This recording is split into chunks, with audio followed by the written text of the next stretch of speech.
এই ভিডিওতে আমি তোমাদেরকে করাবো অষ্টম শ্রেণী কোষে দেখি 2 এর পেজ নাম্বার 28 2 দাগের অঙ্ক থেকে। আমি তোমাদেরকে আগের ভিডিওতে করিয়েছিলাম 1 দাগের অঙ্কটা, তো আজকে 2 দাগেরটা করাবো। দেখো, আমাদের শ্রেণী 40 জন ছাত্রছাত্রীর মধ্যে প্রতি ছুটির দিনে কতজন বাড়ির কাজে কত ঘন্টা সাহায্য করে তার স্তম্ভচিত্র তৈরি করলাম। এই স্তম্ভচিত্র দেখি আর নানা প্রশ্নের উত্তর খুঁজি। তো এখানে 3টা কোয়েশ্চেন করেছে, 3টা কোয়েশ্চেনের অ্যান্সারটা হচ্ছে দেখে নাও।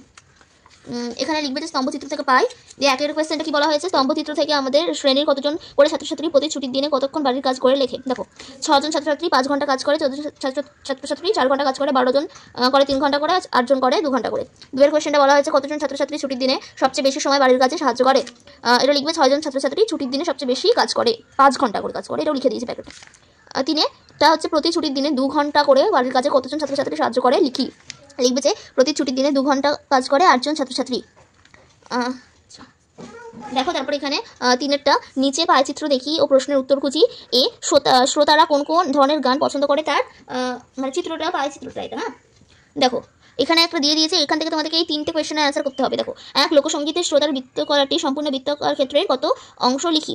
দেখো, গোটাটা যদি যোগ করো 40 70 হলো 70 80 20তে 80 + 20 100, তাহলে 100%। তাহলে এখানে লোকসঙ্গীত বলছে, লোকসঙ্গীত বলতে কোনটা 20, তাহলে 20 বা 100 করবো আমরা। আমি করে দিয়েছি। দেখো, লোকসঙ্গীতের শ্রোতার বৃত্তকলাটি সম্পূর্ণ বৃত্তাকার ক্ষেত্রে 20 বা 100 করেছি, তাহলে কাটাকুটি করলাম 1/5 অংশ।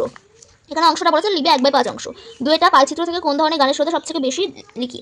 দেখো, এখানে সবথেকে বেশি আছে হচ্ছে আধুনিক সঙ্গীতের শ্রোতা, তাহলে লিখবে যে পায়চিত্র থেকে আধুনিক সঙ্গীতের শ্রোতা সবচেয়ে বেশি। 3টা বলা হচ্ছে কোন ধরনের গানের শ্রোতা সবচেয়ে কম আছে হচ্ছে ধ্রুপদী সঙ্গীতের শ্রোতা, লিখবে যে ধ্রুপদী সঙ্গীতের শ্রোতা সবথেকে কম। তারপর একটা দেখো, তারপরটা বলা হয়েছে দর্শকরা টিভি বি, এটা বি, এটা 3এর বি, দর্শকরা টিভিতে কোন ধরনের অনুষ্ঠান পছন্দ করে তার চিত্র, এটা পায়চিত্র। এক পায়চিত্রের খবরের দর্শকের বৃত্তকলাটি সম্পূর্ণ বৃত্তাকার ক্ষেত্রে কত অংশ লিখি। খবর কোনটা, খবর হচ্ছে 20, আর 20 বাই কত 20/360, 20/360, তাহলে হচ্ছে ভাগ করলে হচ্ছে 1/18 অংশ। 2টা কোন ধরনের অনুষ্ঠানে দর্শক সবচেয়ে বেশি দেখে, মানে সবচেয়ে বেশি দর্শক মানে প্রমোদমূলক, এটা প্রমোদমূলক অনুষ্ঠানে দর্শক সবথেকে বেশি। 3এরটা কোন ধরনের অনুষ্ঠানে দর্শক সবথেকে কম, তাহলে এটা হবে হচ্ছে তথ্যমূলক, তাহলে তথ্যমূলক অনুষ্ঠানে দর্শক সবথেকে কম। হ্যাঁ, তারপরে লিখবে যে 4টা মোট দর্শক কত অংশ খেলাধুলার অনুষ্ঠান দেখে। খেলাধুলার হচ্ছে 90, তাহলে 90/360 করলে অংশটা বেরিয়ে যাবে 1/4 অংশ হবে অ্যান্সার। তারপরে এখানে আমাদেরকে 4এর অঙ্কটা কি বলা হয়েছে, দেখো 4এর অঙ্কটা বলেছে যে পঞ্চম শ্রেণীর বার্ষিক মূল্যায়নে শুভম বিভিন্ন বিষয়ে যে নাম্বার পেয়েছে তার মোট নাম্বারের ওপর শতকরা হিসেবে নিচে তালিকায় লিখেছে। হ্যাঁ, তো এবার এই মানে এটা আমাদেরকে দেখো এটা বলে দিয়েছিল, এবার এরকমই আমাদেরকে একটা বানাতে হবে এখানে, ঠিক আছে। ছকটা দেখে নাও। দেখো, এর আগে কিন্তু আমাদেরকে কিছু কাজ করতে হবে, যেটা হচ্ছে ফার্স্টে তার কাজ হচ্ছে একটা ছক বানিয়ে নেবে।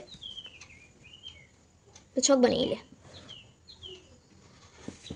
আমি তোমাদেরকে এখানে ছক হিসেবে করাচ্ছি, সেটা বলে তোমাদের করতে হবে তার কোনো মানে নাই। তোমরা ছক হিসেবে চাইলে করতে পারো, যেটা সহজ হবে সেটা করবে। ছক হিসেবে চাইলে করতে পারো, অথবা নর্মাল লিখে করতে পারো। দেখো, এখানে কিন্তু একটা অঙ্কে 5 দাগের অঙ্কটা লিখে এভাবে করিয়েছে, কিন্তু আমার মনে হয় যে ছকে করলে বেশি সুবিধা হবে হয়তো, তো তোমরা দেখবে তোমাদের সুবিধা মতন।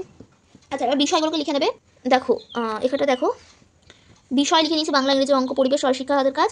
শতকরা নাম্বার, অর্থাৎ এখানে দেখো এখানে লেখা আছে প্রাপ্ত নাম্বার শতকরা, তার শতকরা নাম্বার এগুলো। তো এখানে প্রত্যেকটা বিষয় দেওয়া আছে। আমি লিখে নিয়েছি বাংলায় 15, ইংরেজি 20, অঙ্কতে 30, পরিবেশে 15, শিক্ষা হাতের কাজে 20। তাহলে এরই ভগ্নাংশ যদি আমরা বের করতে চাই, তাহলে কি করতে হবে আমাদেরকে, শতকরা মানে 100 দিয়ে ভাগ করতে হবে। যদি পার্সেন্টেজ যদি বের করতে চাই তাহলে 100 দিয়ে ভাগ করতে হবে। তাহলে এখানে আমি এটা করিয়ে দিচ্ছি। দেখো, 15/100 এটাকে ভাগ করলেই হবে 3/20। এখানে তাই করি 20/100 যদি আমরা ভাগ করি তাহলে হচ্ছে 1/15 যদি কাটাকুটি করি তাহলে এটাও তাই 30/100, তাহলে হচ্ছে 3/10। তোমরা কাটাকুটি করবে, কিন্তু আমি এখানে করছি না কাটাকুটি, আমি রাফে করে নিয়েছিলাম। 3/20 হচ্ছে 15 থেকে 100 করলে এটা 20 যদি 100 করি তাহলে এখানে আমাদের হবে হচ্ছে 1/5। এবার এখানে কেন্দ্রীয় কোণের পরিমাপ মানে যদি আমরা পূর্ণ কোণ মানে সম্পূর্ণ কোণের মান কত 360, 360, তাহলে 3/20 সঙ্গে 360কে যদি আমরা কাটাকুটি করি তাহলে 54 ডিগ্রি হবে। এটাও তাই 1/5 এর সঙ্গে যদি আমরা 360কে করি তাহলে 72 ডিগ্রি হবে। এখানেও দেখো 3/10 এর সঙ্গে যদি আমরা 360কে করি তাহলে হচ্ছে 108 ডিগ্রি হবে। এখানে 3/20 সঙ্গে 360কে করলাম কত হচ্ছে 54 ডিগ্রি। এখানেও তাই 1/5 এর সঙ্গে আমরা 360কে করলাম তাহলে হচ্ছে এটা 72 ডিগ্রি। এবার এখানে মেন যেটা কাজ আমাদেরকে করতে হবে, একটা পেন্সিল কম্পাস নিয়ে নেবে। পেন্সিল কম্পাসে যে কোনো একটা ব্যাসার্ধ ধরবে দিয়ে একটা বৃত্ত আঁকবে।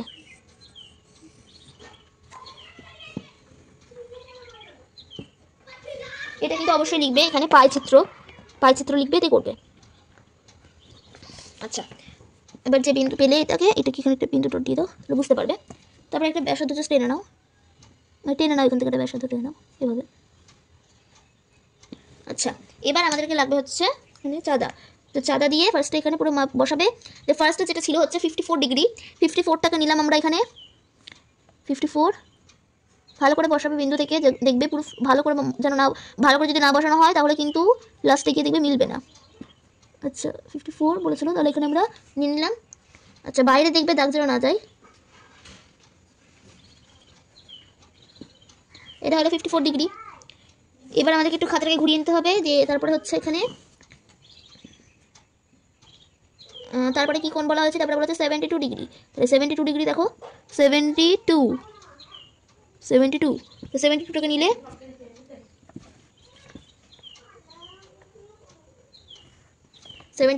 আবার ঘুরিয়ে দিলে, এখানে আবার বসালে, তারপরে কোণটা তারপরে কত কোণ ছিল দেখো, তারপরে 108 ছিল, তাহলে 108 নিয়ে নাও এবার। 108, 5 6 7 8, 8 মানে এখানে, তাহলে আমাদেরকে এখান থেকে ধরে এখানে টেনে নিতে হবে। 108 ডিগ্রি হয়ে গেল তাহলে। তারপরে এখানে 54 ডিগ্রি বলা হয়েছে, তারপরে এটা 54 আছে। 54 মানে হচ্ছে এখানে আমাদেরকে দাগটা দিয়ে একটা এখানে টেনে দাও। এবার দেখবে এটা আপনি কিন্তু হয়ে যাবে 72 ডিগ্রি। একবার জাস্ট মেপে নাও এটাকে।